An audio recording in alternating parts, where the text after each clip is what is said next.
Welcome to my channel.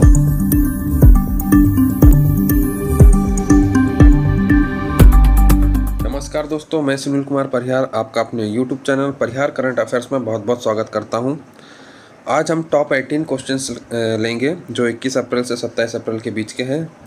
चलिए video start करते हैं। वीडियो स्टार्ट करने से पहले मैं बोलना चाहता हूं कि अगर आपने अभी तक हमारे चैनल को सब्सक्राइब नहीं किया है तो हमारे चैनल को सब्सक्राइब कीजिए, जो कि परिहार करंट अफेयर्स के नाम से है, और ज़्यादा से ज़्यादा शेयर कीजिए, लाइक और कमेंट ज़रूर कीजिए।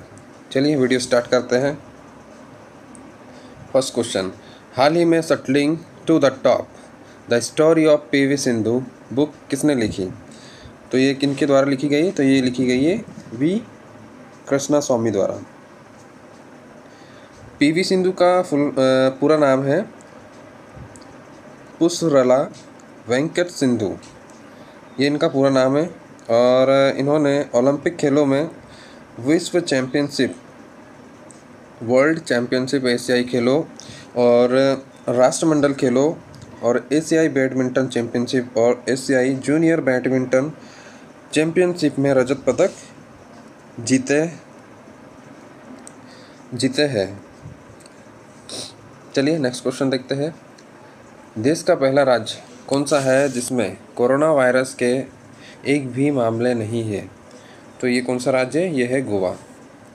चलिए नेक्स्ट क्वेश्चन देखते हैं।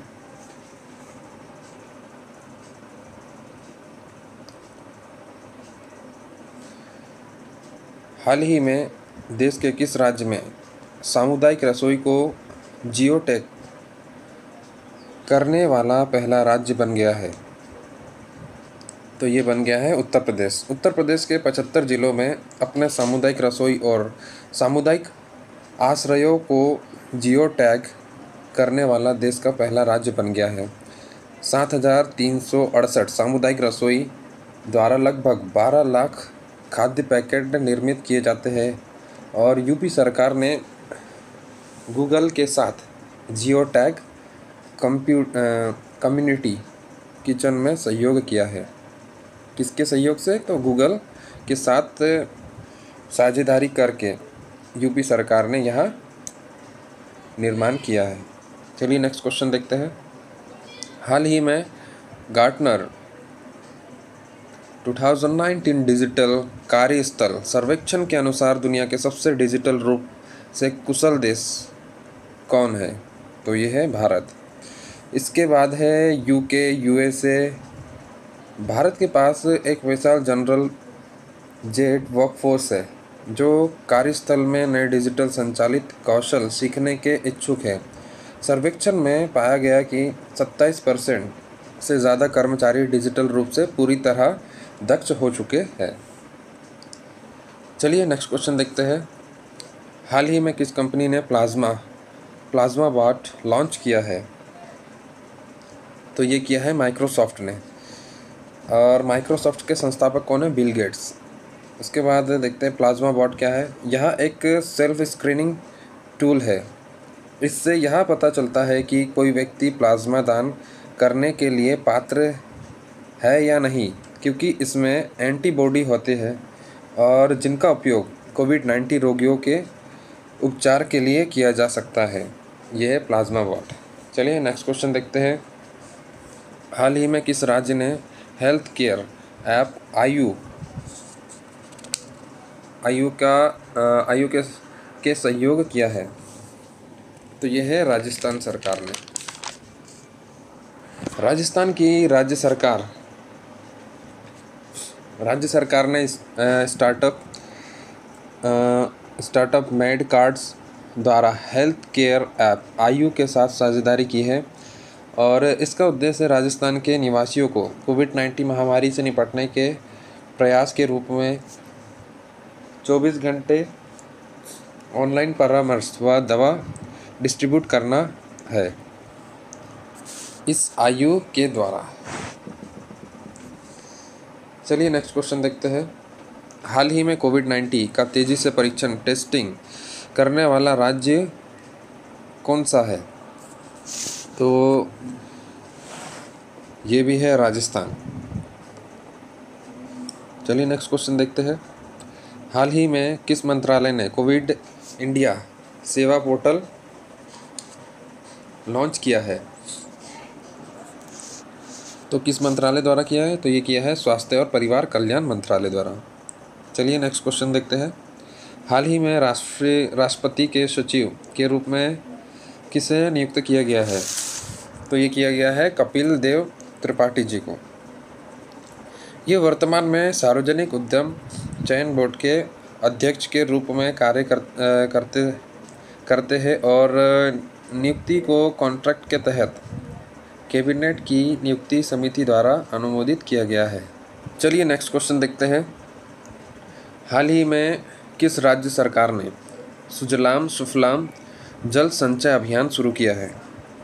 तो ये किया है किस राज्य द्वारा? तो गुजरात द्वारा यह अभियान शुरू किया गया है। 21 अप्रैल 2020 को गुजरात सरकार ने लॉकडाउन के दौरान यह अभियान शुरू किया है, जो मानसून से पहले राज्य में जल निकायों को बढ़ाने के लिए एक संरक्षण योजना है। यानी कुल मिला के जल संरक्षण से रिलेटेड ये अभियान है और इस योजना के तहत मानसून से पूर्व झीलों और नदियों को गहरा करने की योजना बनाई गई है। इस योजना के तहत जल संरक्षण के लिए। चलिए नेक्स्ट क्वेश्चन देखते हैं।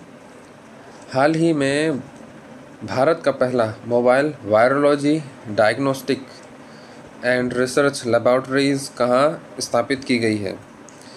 तो ये कहाँ की गई है? हैदराबाद में। रक्षा मंत्री श्री राजनाथ सिंह जी ने वीडियो कॉन्फ्रेंसिंग के द्वारा इस लेबोरेटरी का अनावरण किया, जिसे DRDO ने ESIC हॉस्पिटल्स हैदराबाद और निजी उद्योग के सहयोग से विकसित किया है। इस लैब में 1000 से अधिक नमूनों का एक दिन में परीक्षण किया जा सकता है। चलिए नेक्स्ट क्वेश्चन देखते हैं। हाल ही में औषधीय प्रयोग के लिए भांग को वैध बनाने वाला पहला अरब देश कौन सा है? यानी वहाँ पर लीगली इसको मान्यता दे दी गई है। तो लेबनान में। यह खेती लेबनानी की अर्थव्यवस्था के लिए संभावित और आकर्षक निर्यात भी है, क्योंकि लेबनान इस समय वित्तीय संकट से जूझ रहा है, जिसे विदेशी मुद्रा जुटाने की सख्त आवश्यकता है। इकोनॉमिकली डेवलपमेंट के लिए यह इसे लीगली किया गया है। चलिए नेक्स्ट क्वेश्चन देखते हैं। हाल ही में किस राज्य सरकार ने एजुकेशन प्रोवाइड करने के लिए संपर्क दीदी ऐप लॉन्च किया है? तो ये किया है उत्तराखंड। इसमें चलिए थोड़ा सा पढ़ते क्या है। इसके माध्यम से छात्र लॉकडाउन के दौरान अपने घरों में रहकर ही एनिमेटेड व्याख्यान प्राप्त कर सकते हैं व इस पहल का उद्देश्य शिक्षा को संवादात्मक और रचनात्मक बनाना है। चलिए नेक्स्ट क्वेश्चन देखते हैं।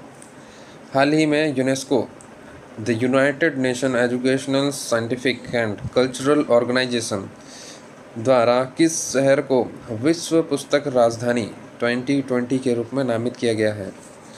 तो ये किया गया है कुआला लंपुर। इसके द्वारा इसे विश्व पुस्तक राजधानी का नामित किया गया है। चलिए नेक्स्ट क्वेश्चन देखते हैं। हाल ही में किस देश ने नॉर सैन्य उपग्रह सैटेलाइट जिसे बोलते हैं लॉन्च किया गया है? तो ये किया गया है ईरान द्वारा। यह ईरान का पहला सैन्य उपग्रह है। यह प्रक्षेपण एक इस्लामिक रिवोल्यूशनरी गार्ड कॉर्प्स के आधार पर हुआ है, जो शहरुद के पास देश के नियमित सशस्त्र बलों से अलग एक कुलीन सैन्य संगठन है, जो ईरान की राजधानी तेहरान से लगभग 205 मील, जिसे किलोमीटर में देखा जाए तो 330 किलोमीटर दूर स्थित है। चलिए नेक्स्ट क्वेश्चन देखते हैं। हाल ही में कोविड-19 के प्रसार की भविष्यवाणी करने के लिए किस संस्थान ने प्रकृति डैशबोर्ड डेवलप्ड किया है? इसका फुल फॉर्म क्या होता है? सबसे पहले तो ये देखते हैं। ये एक प्रकार की डैशबोर्ड कौन सी है? मोबाइल के लिए कंफर्टेबल है और इसका फुल फॉर्म होता है prediction and assessment of corona infections and transmission in India, इसका फुल फॉर्म है। और भारत में कोविड-19 मामलों की state wise and district wise prediction देता है इस डैशबोर्ड के द्वारा। चलिए नेक्स्ट क्वेश्चन देखते हैं। हाल ही में किस मंत्रालय ने has my book my friend अभियान शुरू किया है? तो किस मंत्रालय द्वारा किया गया? तो ये किया गया है मानव संसाधन विकास मंत्रालय द्वारा। श्री रमेश पोखरियाल निशंक जी ने विश्व पुस्तक दिवस पर 23 अप्रैल 2020 को यह अभियान लॉन्च किया है और इसमें सभी से साल भर में कम से कम 3 पुस्तकों को पढ़ने की सलाह दी है। चलिए नेक्स्ट क्वेश्चन देखते हैं। हाल ही में किस अंतरिक्ष संगठन ने अंतरिक्ष में 60 इंटरनेट बीमिंग उपग्रह लॉन्च किया गया है? तो ये किसने किया है? स्पेस एक्स ने। अंतरिक्ष में भेजे गए उपग्रह प्रोजेक्ट स्टारलिंक के तहत एलोन मस्क की कंपनी के इंटरनेट फर्म स्पेस पहल का एक हिस्सा है। कंपनी ने लगभग 12,000 उपग्रहों को अंतरिक्ष में रखने और अंतरिक्ष से ग्लोबली इंटरनेट कवरेज प्रोवाइड करने की योजना बनाई है। यानी टोटली इसका कहने का मतलब है ये इंटरनेट स्पीड बढ़ाने के लिए ये सैटेलाइट एस्टेब्लिश्ड किए गए हैं। चल बहुत बहुत धन्यवाद दोस्तों मेरे वीडियो को पूरा देखने के लिए। आशा करता हूँ आपको वीडियो पसंद आया होगा। अगर वीडियो पसंद आया होगा तो एक लाइक बटन पर क्लिक कीजिएगा और कमेंट बॉक्स में कमेंट ज़रूर कीजिएगा। और अभी तक सब्सक्राइब नहीं किया हो तो प्लीज़ सब्सक्राइब कीजिएगा मेरे चैनल को। चलिए मिलते हैं अगली वीडियो के साथ में। धन्यवाद।